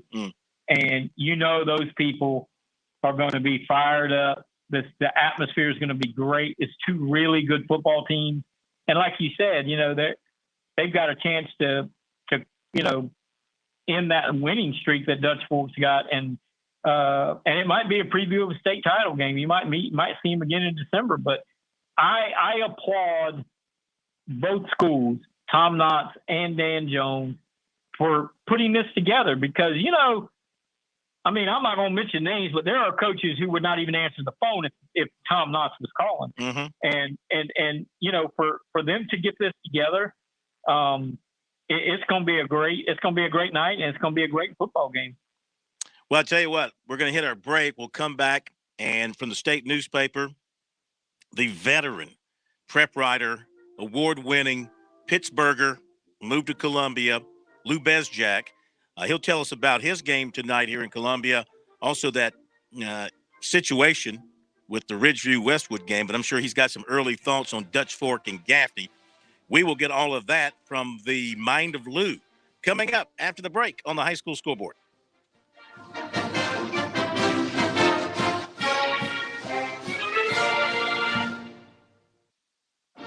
Hi, this is Phil Kornblut, and for me, high school football Friday nights in the Palmetto State are electric. And I want to know how all the teams in the state are doing. For that, I turn to scfootballstats.com. I've used scfootballstats.com for years as a resource, so I have all the scores and schedules right at my fingertips. And so can you. Never hunt for scores, standings, or rankings again. scfootballstats.com delivers weekly updates right to your inbox. Everything from your favorite teams, including Skeeza, all in one place. Fan subscriptions are just $25 for a full season of access. Head over to scfootballstats.com right now for a free trial. That's scfootballstats.com. Relax on and off the field with Founders Federal Credit Union. With services like Founders Online and the Founders app, you'll enjoy all the perks of a big bank with local personalized service. If you're looking for low rates, look to Founders. Not a member? Joining Founders Federal Credit Union is easy. Visit relaxjoinfounders.com or one of our more than 30 office locations to see if you qualify for membership. Services require credit evaluation. Terms and conditions apply. Founders Federal Credit Union is federally insured by NCUA. If you are pregnant, DHEC and the CDC strongly recommend the COVID-19 vaccine. The dangers of the Delta variant, increased risk of severe illness and pregnancy complications are too great to ignore. Pregnant women with COVID-19 are at greater risk for hospitalization and for critical care, including ventilation and admission to the ICU. Pregnant women with COVID-19 are more likely to have major pregnancy complications. Visit scdhec.gov/vaxlocator to find a vaccine near you to protect your unborn baby and yourself. If you're going to kick off the playoffs, why not do it big? Green flag is up. Like Crown Jewel event big. Like 2 races for the price of 1 big. The NASCAR Camping World Truck Series and NASCAR Cup Series. 2 races, 1 epic Sunday. The playoffs begin at Darlington with the 72nd running of the Southern 500, September 4th through the 5th. Adult tickets start at $50, with kids starting at just $10. Get your tickets now at darlingtonraceway.com. South Carolina is just right.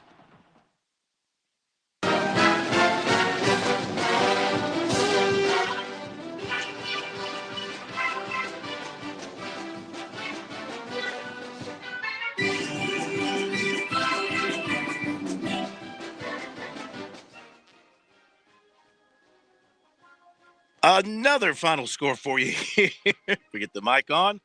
Well Branch, 54. Calhoun County, 50. Where was the defense there? A lot of good offense. Not much defense. Well Branch down near Beaufort over Calhoun County, 54-50. Let's welcome in Lou Bezjak from the state newspaper, state.com. Marvelous, marvelous prep writer. Been out tonight covering high school football here in the Columbia area.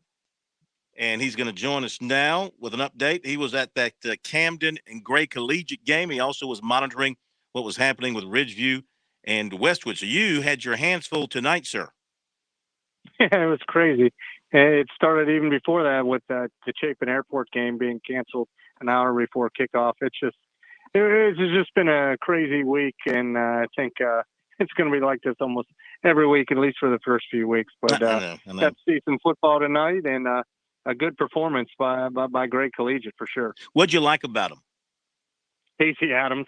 Mm-hmm. I mean, 3 touchdowns, and they were just physical. They just dominated. Camden was missing, I think, about 3 or 4 starters on defense out, but they still dominated. And to hold Camden to just 6 points, a pair of field goals, that was also impressive as well. So they really dominated for the most part. They only made really one mistake, a turnover, but the defense bailed them out after that. So it's a good statement win for Camden or Gray Collegiate, which has got a pretty tough non-conference schedule. They got Oceanside next week, and then Legion after that, and then Ridgeview. And I mean, they're going to be ready when they go into region play for sure. Yeah. Who's their quarterback now? Still Trey Robinson, kid from Batesburg, Leesville, who took a big lick last week. I didn't think he was going to be able to play. He had a neck injury, but he played. Didn't have to throw it too much tonight. They ran the ball for the most part, but he made one good play after a bad snap over his head, and he ran to his left, ran to his right, and then completed a deep pass, and they ended up scoring a few plays later on Adams' touchdown run. All right, very good. So you wrote a story also while you were covering that game. You were working what was going on at Ridgeview and Westwood, and thank goodness it wasn't anything like apparently that had been talked about on television or thrown out there. So that's good. And it just turned out to be, a little bit of a scuffle in the stands by some people? Yeah, there's like a brawl in the stands, and then someone, I'm not sure if they thought someone yelled that there might have been a gun or something, but there was nothing. Talked to a spokesperson. It's basically the fight involving spectators. Reports of shots fired were not accurate. No shots were fired. People kind of panicked over that, and then the individuals in the fight have been removed from the scene, and I don't know if they've been charged or anything, but yeah, it was supposed to be Ridgeview's.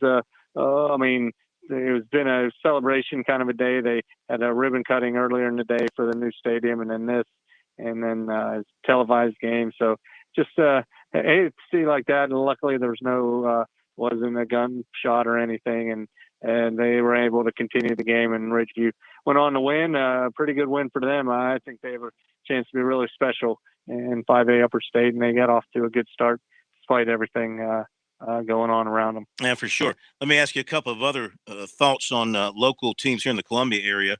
That would be Richland Northeast breaking the long losing streak, getting the win down at Darlington. And I'm seeing here that Lower Richland is pounding Aiken. Last we had it was 40-7. Have you seen the final on that?